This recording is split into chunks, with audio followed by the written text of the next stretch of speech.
2:04 a.m., the Northern Pacific Ocean, 51 degrees north latitude, 179 degrees east longitude.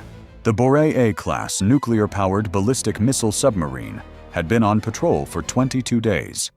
Its position, in the deep water northeast of the Commander Islands, approximately 900 kilometers south of the Aleutian Chain, was within its standard patrol area. The Borei-A's combat patrol range encompasses the entire northern Pacific basin. From any point within that basin, its R-30 Bulava submarine-launched ballistic missile can reach targets across the continental United States in flight times ranging from 17 to 29 minutes, depending on trajectory selection. The R-30 Bulava is a three-stage solid fuel missile. Its range is 9,300 kilometers. It carries between 6 and 10 multiple independently targetable reentry vehicles. Its circular error probable is assessed at approximately 300 meters, sufficient for hard target engagement against missile silos, command bunkers, and military infrastructure. It is not a weapon designed for city targeting. It is a weapon designed to reduce an adversary's ability to respond to a nuclear strike. At 2:04 a.m., the submarine's commanding officer received a message that had been transmitted through the Russian Strategic Rocket Force's Emergency Action Message Chain, a chain that runs through the Kazbek Nuclear Command and Control System, the Cheget Portable Command Terminal carried by Russia's senior leadership, and the Kavkaz system that provides redundant connectivity to nuclear-armed forces at sea. The message was formatted correctly. Its authentication codes were valid. Its content authorized the launch of 2 Bulava missiles from the submarine's 12-tube launcher array. The message specified 2 targets. Both were in Alaska. The authorization was not for a strategic nuclear exchange. It was for a limited demonstration strike, a capability demonstration designed to communicate that Russian nuclear forces were operational, authorized, and willing to use tactical nuclear warheads in a scenario where Russian strategic interests were assessed as under existential threat from a developing U.S. military operation in the Western Pacific. The political context had been building for 14 weeks. The decision to transmit the authorization had been made by the individuals whose authority under Russian doctrine covered this employment category. The targets were not cities. The first was the Fort Greely Missile Defense Complex, home of the Ground-Based Midcourse Defense System's 44 operational interceptors, which represented the United States' primary defense against exactly the strike now authorized. The second was the Clear Space Force Station Radar Complex in Alaska, the AN/FPS 132 upgraded early warning radar, providing primary ballistic missile detection coverage for North American approaches from the northwest. Destroying Fort Greely removed the ability to intercept. Destroying Clear removed the ability to detect. Together, they created a window in the U.S. strategic defense architecture. The authorization specified 2 missiles. Each Bulava carried 6 reentry vehicles in the 100 to 150 kiloton yield range. At 2:05 a.m., the first Bulava left its launch tube. The ejection event produced a gas-steam pressure wave that broke the ocean surface in a column approximately 3 meters in diameter. 1 second later, the first stage motor ignited above the surface. The flame was visible for 40 kilometers in the pre-dawn darkness of the northern Pacific. The second Bulava launched 90 seconds later. 2:05 a.m. Buckley Space Force Base, Colorado. Space Delta 4. The SBIR's processing algorithm identified the first launch thermal signature in 0.4 seconds. Solid fuel ballistic missile. Northern Pacific. Launch geometry consistent with the operating area of a Borei-class submarine. The second launch correlation completed 4.8 seconds after ignition. The notification chain for a potential nuclear ballistic missile launch against the continental United States is not the same notification chain that activates for a conventional regional engagement. The nuclear ballistic launch classification generates a separate pathway directly to NORAD, Strategic Command, the Joint Chiefs, and the National Security Council. It generates automatic downgrade questions across all nuclear-capable platforms. It generates the Emergency Action Message System's highest activation tier. And it activates the engagement sequencing for the Ground-Based Midcourse Defense system at Fort Greely, the system that is the subject of one of the 2 warheads now in flight. The notification reached NORAD's Cheyenne Mountain Operations Center at 2:05 a.m., 38 seconds after the first launch. The battle commander on duty at Cheyenne Mountain had been in this position for 6 months. She had processed 43 alert activations during that period. Every one of them had been a false alarm, a test, or a non-threatening event assessed and downgraded within minutes. She had trained for this moment in 11 exercises and had processed its decision tree in simulations designed by the best modeling capability the U.S. military possessed. She was not confused about what her screen was showing. 2 Bulava launches. Northern Pacific. Trajectory analysis. Inbound to Alaska. Classification. High confidence. She had one question to resolve before transmitting the engagement authorization. The GBMD system's protocol required a human confirmation that the trajectory analysis was consistent with an attack, not a test or an anomalous launch. She had the raw data, the correlation, and the classification. She also had 23 years of operational experience that told her a trajectory aimed at Fort Greely and Clear AFS at 2:05 a.m. local time was not a test.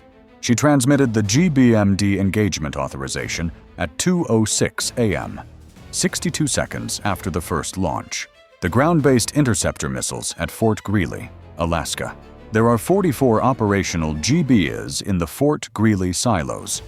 Each GBI carries an exo-atmospheric kill vehicle, a kinetic impactor that destroys an inbound reentry vehicle by direct physical collision in space. No explosive warhead. No proximity fuse. Physics. A 70-kilogram kill vehicle traveling at 10 kilometers per second, striking a re-entry vehicle traveling at 7 kilometers per second. The combined impact energy is sufficient to disintegrate both objects. The kill vehicle uses infrared discrimination to identify real re-entry vehicles among decoys. The Bulava's decoys produced infrared signatures within 12% of the real vehicles. The EKV's algorithm required a minimum 18% contrast to classify with operational confidence. At 2:07 a.m., 90 seconds after engagement authorization, the first GBI launched from Fort Greely. The first operational GBI firing in the system's 22-year history. Every previous activation had been a test. The test program had achieved 10 of 19 successful intercepts, 52.6% under controlled conditions. The conditions were not controlled. The targets were real.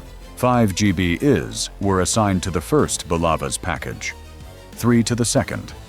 Total first cycle launches authorized 8. From a silo complex that was itself one of the 2 targets now in flight toward it. The hardened GBI silos were designed to survive a near miss from a conventional warhead. A 150 kiloton airburst at the program target coordinates was not a near miss. The GBIs that had not launched were in silos. The silos would not survive. But the 8 GBIs already airborne were above the atmosphere. They could not be recalled. 2:09 a.m. The White House Situation Room. The National Security Advisor had been woken at 2:06 a.m. The President at 2:07 a.m. The secure video link to NORAD, Strategic Command, and the Secretary of Defense had been active since 2:07 a.m. The President had 2 minutes before any decision would be time-constrained by physics. NORAD's confirmation. 2 inbound ballistic missiles, trajectory consistent with nuclear-armed re-entry vehicles targeting Alaska military facilities. GBI engagement already initiated. It would resolve within 18 minutes. The decision was not whether to intercept. That was happening.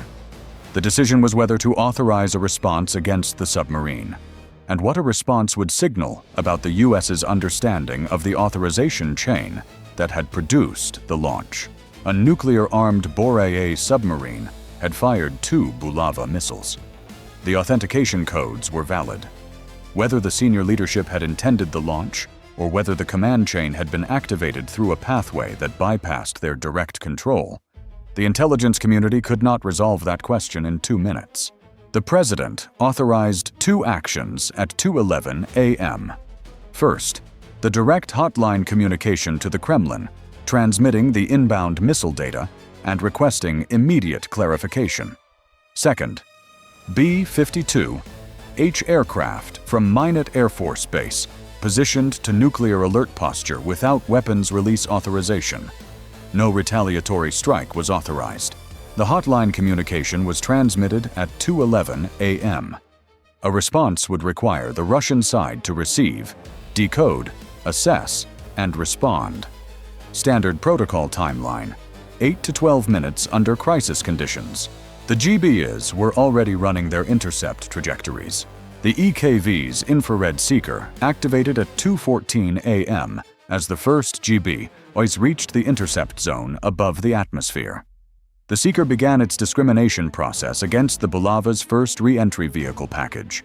6 objects traveling in close formation, some of which were real warheads, some of which were decoys, whose infrared and visible signatures had been designed to be indistinguishable from the real vehicles to the EKV's sensor suite under nominal conditions.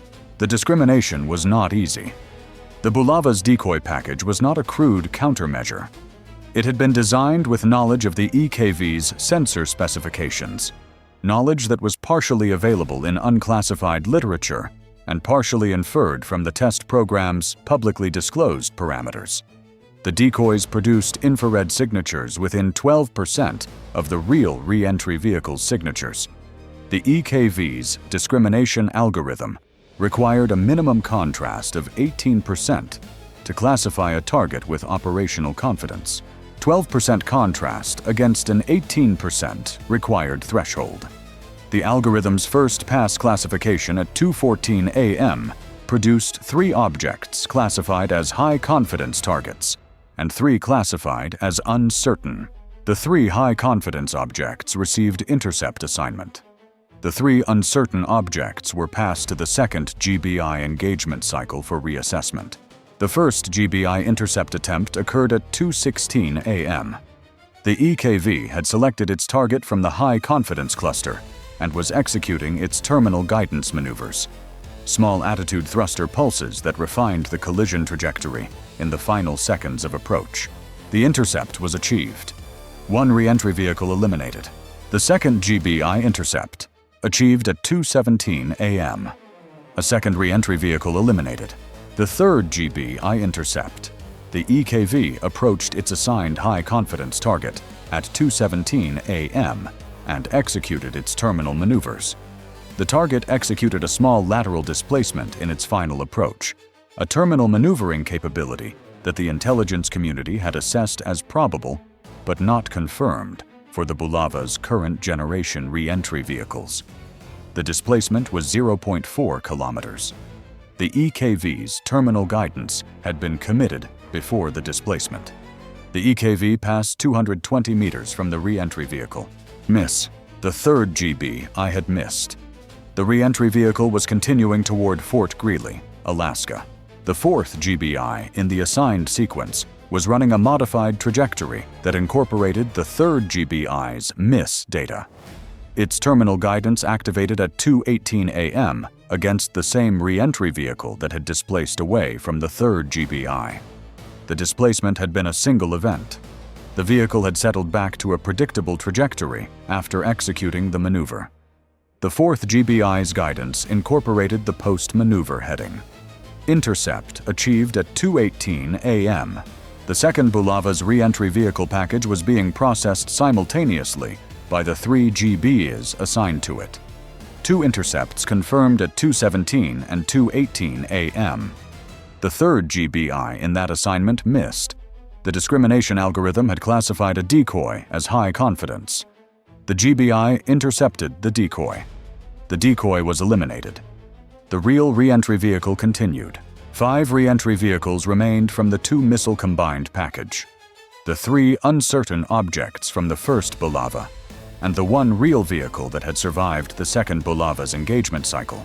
The second GBI engagement cycle addressed the uncertain objects with the additional observation time that had been generated by the first cycle's processing. Reassessment at 2:18 a.m.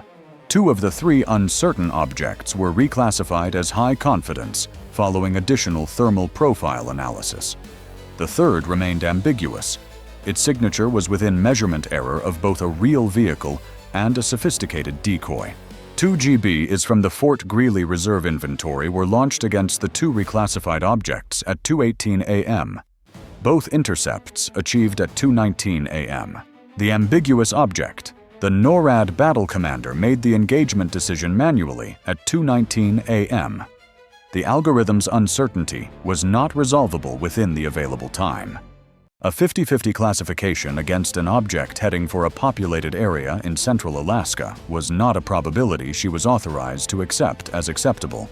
She committed GBI from the remaining reserve. The GBI intercepted the ambiguous object at 2:20 a.m. It was a decoy. The real reentry vehicle from the second Bulava remained. The second engagement cycle's reserve had been committed to the ambiguous object. No GBI was currently assigned to the confirmed survivor. At 2:20 a.m., with the surviving reentry vehicle 180 seconds from its target area, the battle commander transmitted an emergency engagement request to USS Lake Erie, an Aegis cruiser conducting BMD-capable operations in the northern Pacific.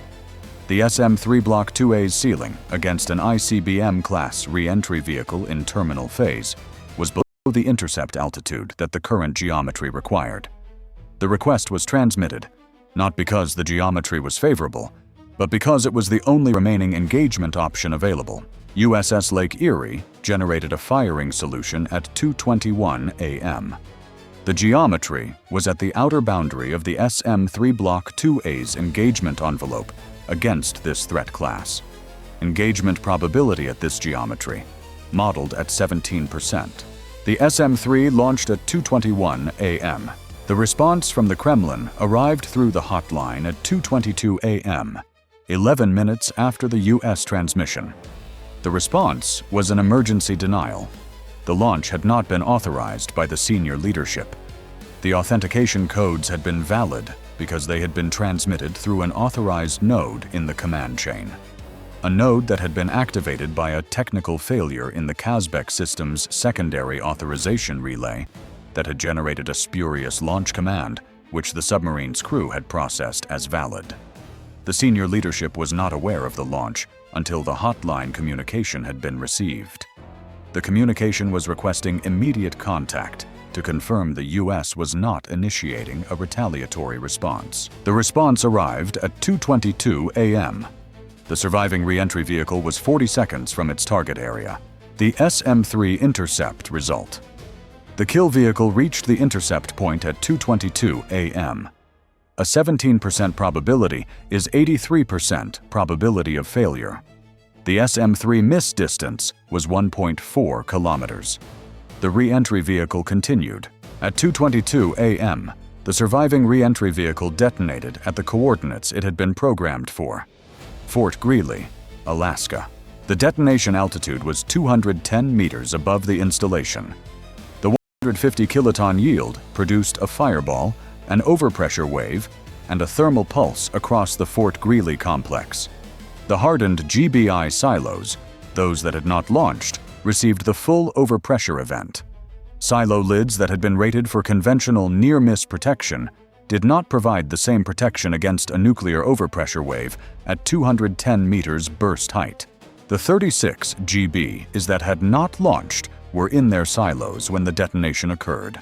The detonation killed no GBIs in flight. The 8 that had launched were above the atmosphere.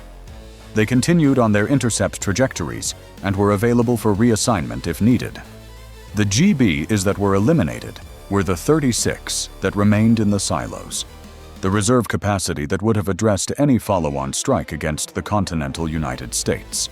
The U.S. Nuclear Command Authority received the Kremlin's hotline response and the Fort Greely detonation report simultaneously at 2:22 a.m. The President was informed at 2:22 a.m. of both facts simultaneously.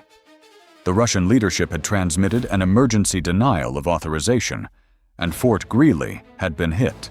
The President's response was not a retaliatory nuclear strike.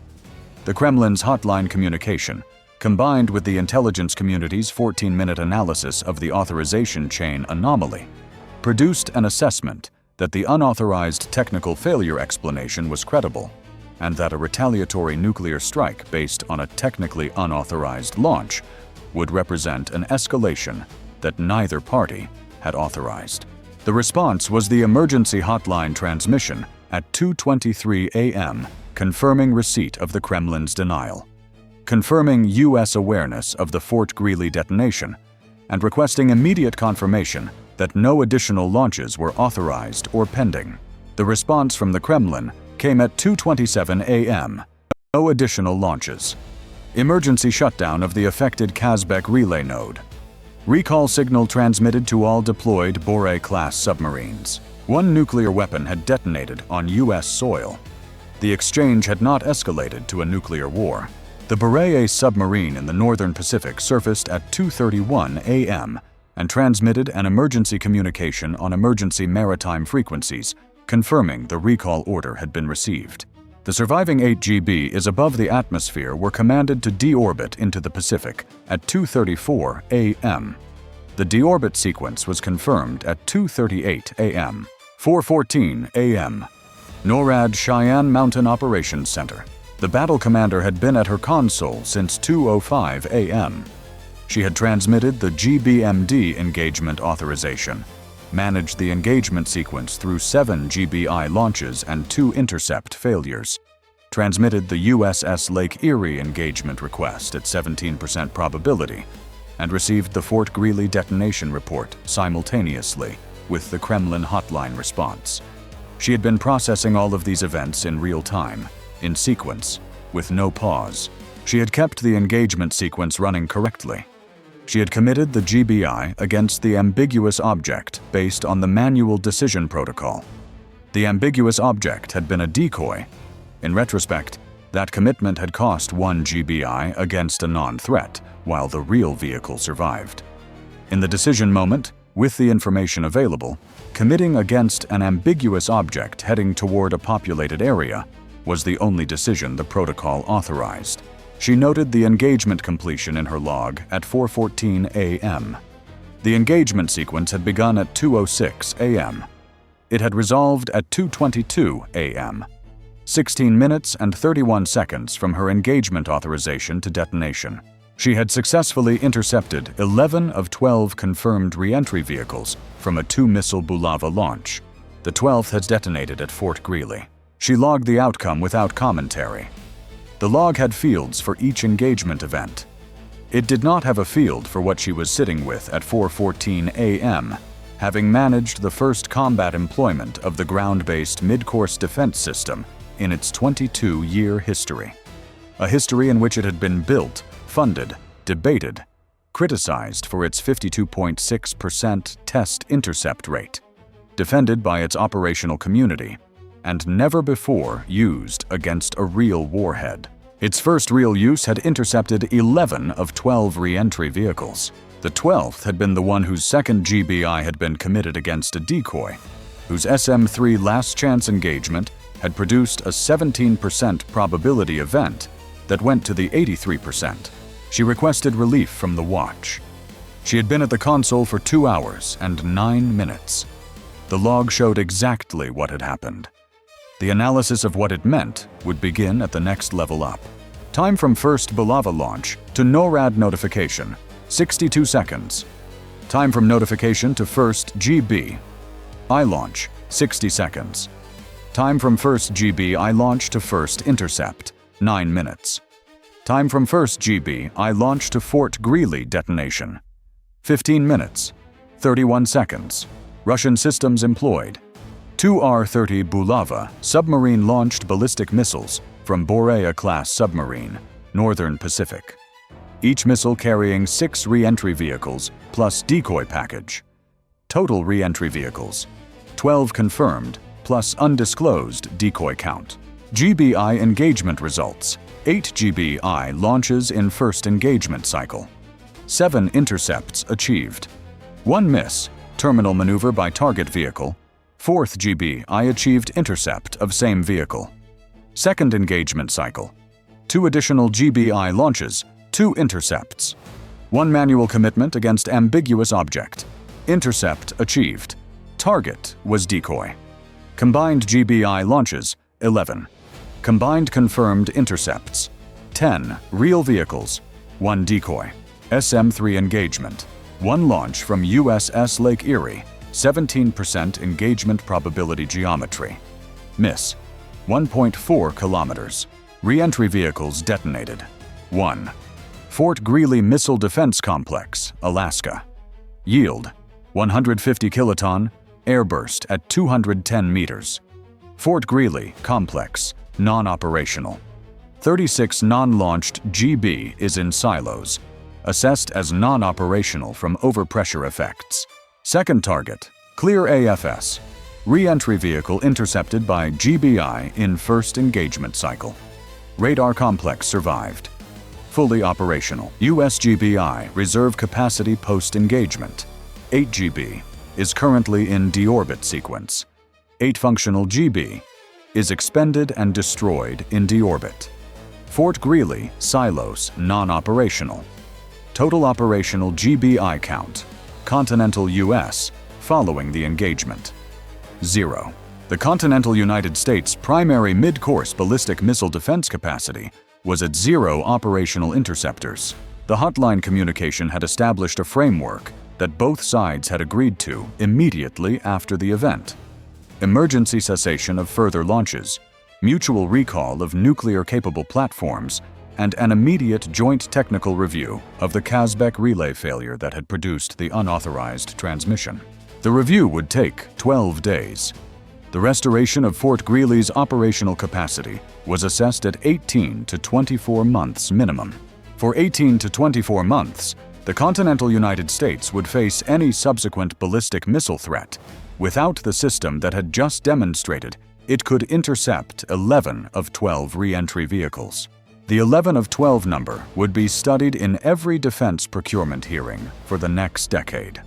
91.7% operational on first combat use, against a 52.6% test record that critics had used to argue for the system's inadequacy. The data point was significant. The 8.3% that detonated at Fort Greely was the other data point. Neither could be considered independently. The manual commitment against the ambiguous object had been the decision that cost 1 GBI against a decoy, while the real vehicle survived. In the decision moment, with the available information, committing against an ambiguous object heading toward a populated area was the only decision the protocol authorized. The protocol had been written correctly. The adversary's decoy had been sophisticated enough to sit inside the algorithm's uncertainty boundary. The analysis would take years. The 18-month restoration timeline was the more immediate problem. She walked to the water station and drank a full cup without stopping.